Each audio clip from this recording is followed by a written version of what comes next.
Welcome to Our Girl Relationships. We talk about the problems people face in their day to day lives.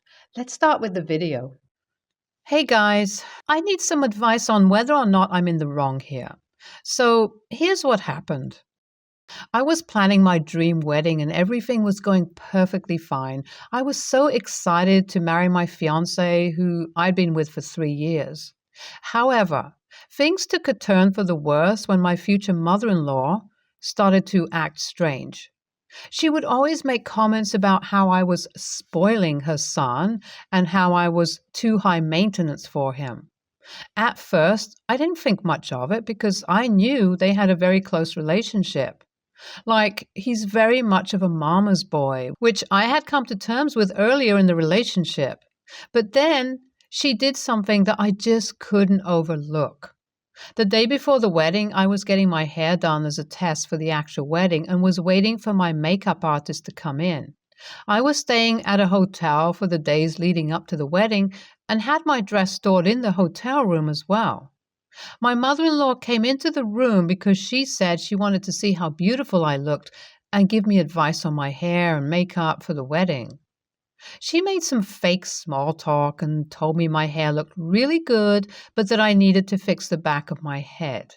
She told me to go to the bathroom mirror to check it out and fix it, so I did. I was trying to figure out for a while what she meant, but the hair looked good to me at all angles.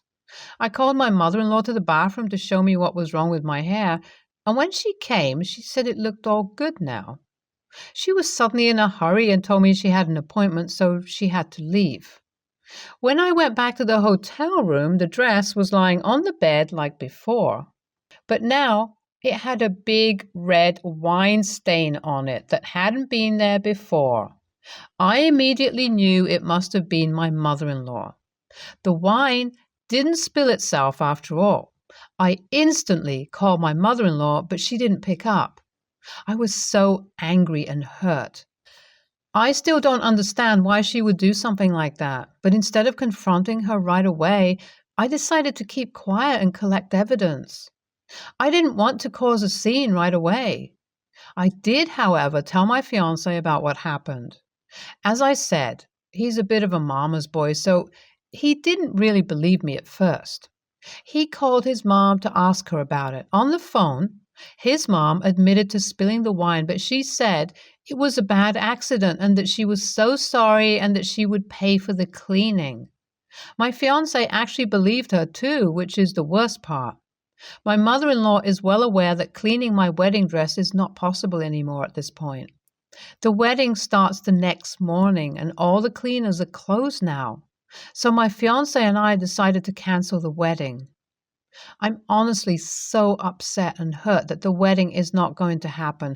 I've planned everything, but it's even worse than my fiancé thinks I'm wrong for blaming his mom.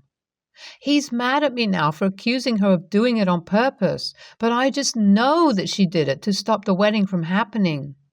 So, am I the a-hole for blaming my mother-in-law right away? Should I have given her the benefit of the doubt? I just don't know what to do. Update 1. After getting some sleep, I decided to go to the hotel staff and ask them if there were any cameras in the room where the incident happened. They told me that there was a camera. My mother-in-law didn't know about it. I was relieved to hear that because it meant that I had proof of what had happened. I asked the staff to give me a copy of the footage and they agreed to do so. When the next day came, I sat down with my fiancé and his mother to show them the footage. My hands were shaking with nervousness as I played the video. I hadn't watched the footage before and I was scared that I could be wrong and that it was just an accident. We all watched it in silence as my mother-in-law spilled the wine all over my dress. Her smile and then quick attempts at pretending it was an accident were visible on camera. As the footage ended, my fiancé sat there in silence for a moment. I could see his anger building up, and it was clear that he was struggling to process what he had just seen. My mother-in-law looked shocked and ashamed, but there was still a hint of defiance in her eyes. "I don't know what came over me," was her excuse. She told me she was just feeling so stressed and overwhelmed with everything that she couldn't help herself. What a dumb excuse. My fiancé was having none of it. He told her that he was not trying to have toxic people like her ruin our wedding and relationship. He told her she was uninvited from the wedding and he doesn't want to talk to her at all for a while. My mother-in-law started to cry then, but my fiancé remained firm in his decision. He stood up and told her that he needed some time to think over things and that he didn't want her to contact him until he was ready. As we left the room, my fiancé turned to me and hugged me tightly. He told me he was sorry for not believing me and that he was going to make it up to me somehow. Despite the hurt and disappointment that I'm feeling at the moment, I can't help but feel grateful for my fiancé's support. However, in the back of my mind, I'm also worried about what this means for our future together. Will we ever have a healthy relationship with his mom, my mother-in-law? It's a scary thought that the relationship might be tainted for a long time. But for the moment, I'm trying to push it to the back of my mind and focus on the present. Update 2. A few days later, I received a call from my mother-in-law. I was hesitant to pick up the phone, but I didn't want to ignore her either. When I answered, she immediately started apologizing for what happened. She said that she's sorry for spilling the wine and that she didn't mean to ruin my dress. She also admitted that she was under a lot of stress because of the upcoming wedding and that she was afraid of losing her son to me. At first, I didn't know what to say. Part of me was angry and hurt, and I didn't want to forgive her. But another part of me felt sorry for her and wanted to give her a chance to make things right. So I told her that I appreciated her apology, but that it will take me some time to really forgive her and move on. My mother-in-law seemed relieved that I was willing to forgive her, but she understood that it was going to take some work to regain my trust. We talked for a little while longer, and I could tell that she was genuinely sorry for what had happened. She promised to make it up to me and do whatever it takes to make things right. After we hung up, I felt a mixture of emotions. On the one hand, I'm glad that my mother-in-law has apologized and that we are on the path to forgiveness. But then again, I can't help but wonder if she really has changed or if she's just trying to get back into her son's life through me. Over the next few weeks, my mother-in-law made a concerted effort to reach out to me and make things right. She sent me flowers, apologized again, paid for the dry cleaning of my dress, and helped us pay for the second wedding we were planning after the first one was canceled. Slowly but surely, I am beginning to trust her again and feel more comfortable around her. Even if she is doing all of this just to get back into my fiancé's life, I feel like she has probably learned by now that being toxic toward me is just going to push her son away from her more. Right now, I'm excited about the wedding and I'm so happy everything is fine between me and my fiancé. He's the most important person to me, so I'm glad that he's also able to repair his relationship with his mom. Update 3. The wedding was a few days ago. We decided to keep the guest list small and only invited people who were truly supportive of us. We also had a backup dress just in case. My mother-in-law was there at the wedding. We re-invited her after she's been good to us. And she behaved for once. It was a really beautiful ceremony and experience in general, and I'm super excited to be married to the love of my life now. I'm hoping that things with my mother-in-law will continue to get better and that we can get along well in the future. I told her that I don't want to take her son away from her and that they can still do things together as mother and son without me being involved all the time. This whole experience has also taught me to be more cautious and aware of people's intentions, even if they're family. But also to forgive as soon as you can because things can get better. NTA, your mother-in-law is a total nightmare. I can't believe she would stoop so low as to ruin your wedding dress on purpose.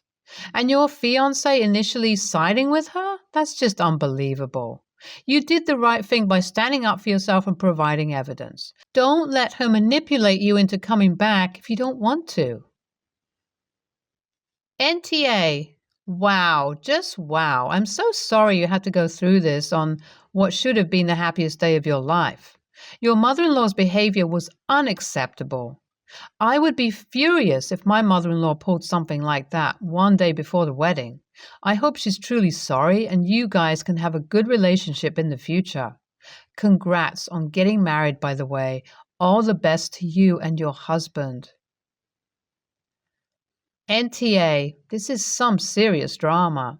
I can't even imagine how you must have felt at that moment. It's good that access to the security cameras were able to catch her in the act. Imagine if you didn't have the footage and your fiance would have just sided with your mother in law and it would have never been cleared up. It's clear that your mother in law has some major issues she needs to work on, and it's not your responsibility to fix them. Stand your ground and don't let anyone make you feel guilty for standing up for yourself. Next story. Me, 28 female, and so-called friend, 29 female, and I had a fight a few weeks ago when I found out that she said horrible things about me to another friend. The thing is, I had a terrible father who abandoned me when I was a baby, and I'm not going to try and deny it, that it affected me a lot. I only had 2 relationships and both were with people old enough to be my father, and I know that has to do with my past because I go to therapy for it.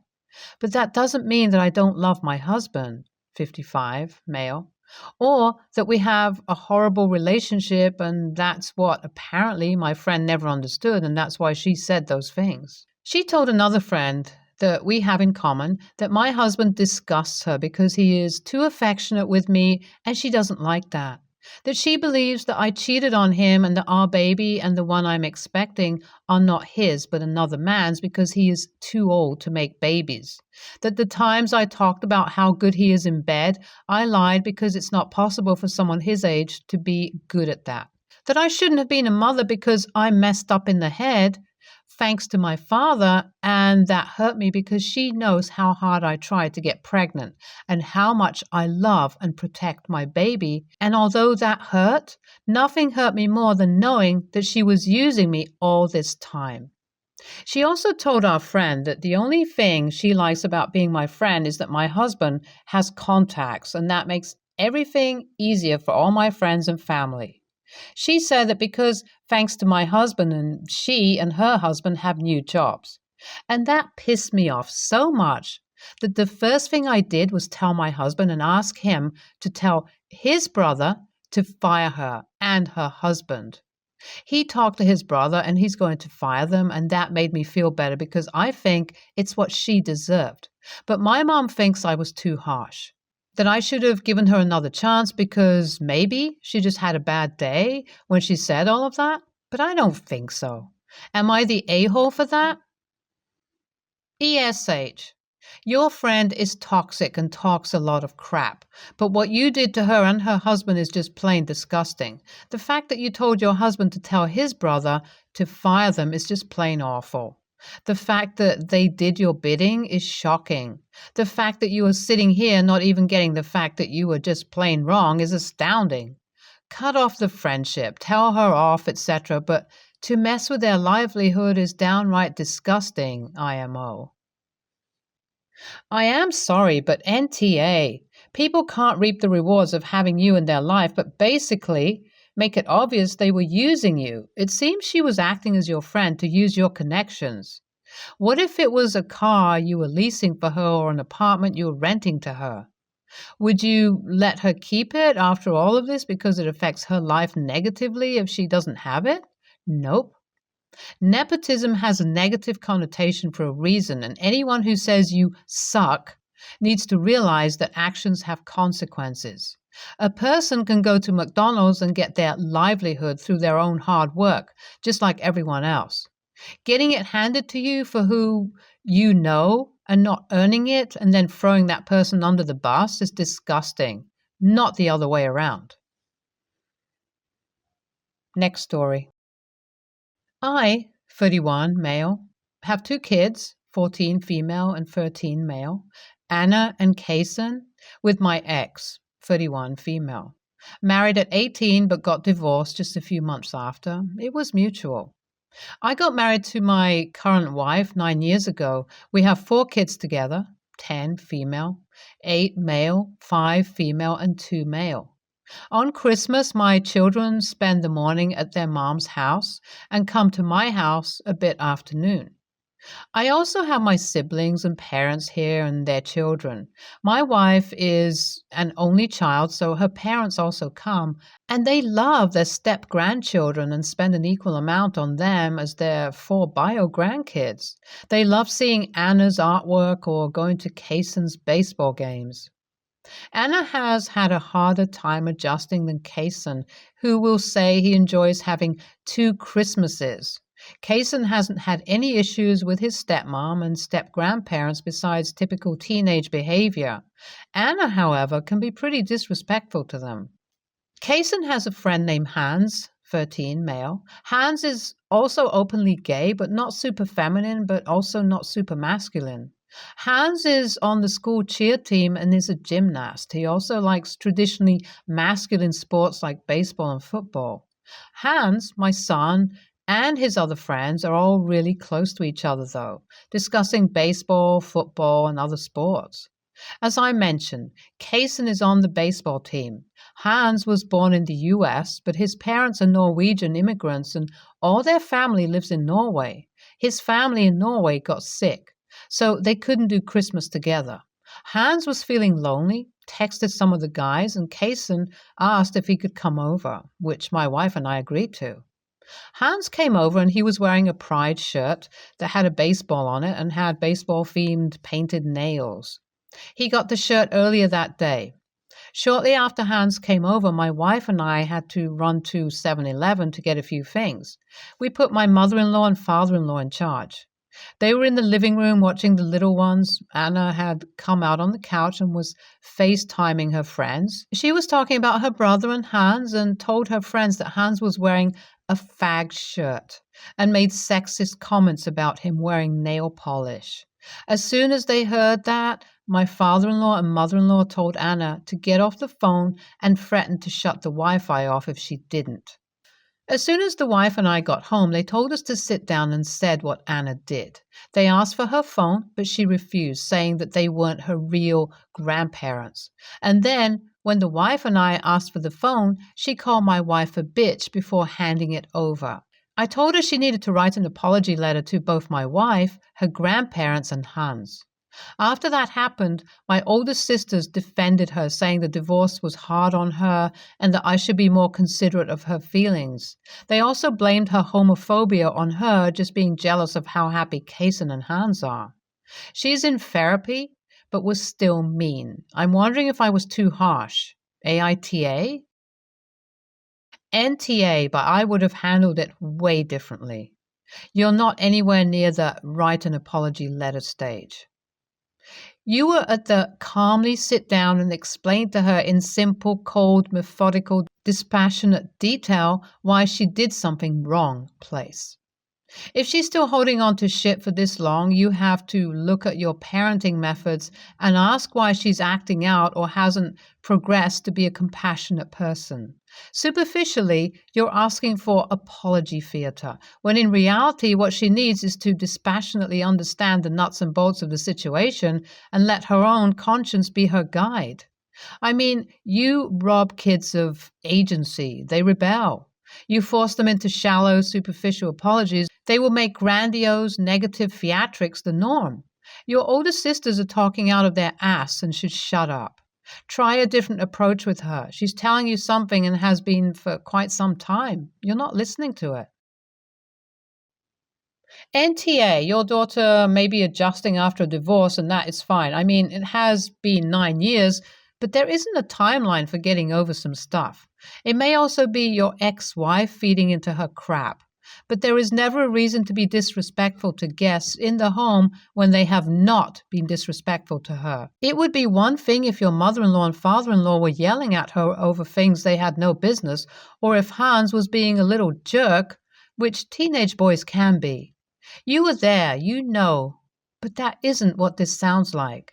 I really hope your sister isn't defending homophobia. I mean, what if it turns out your son and Hans are more than friends at some point? I know the older generation, the one we're both in, might have some catching up to do in that department, but being homophobic to your son's friend was a bridge too far for your daughter. Everything taken together, the homophobia, absolute disrespect to mother-in-law and father-in-law, and her stepmom, your wife, was something that justified your punishment. NTA, NTA, NTA. Stay tuned for more stories from our girl relationships.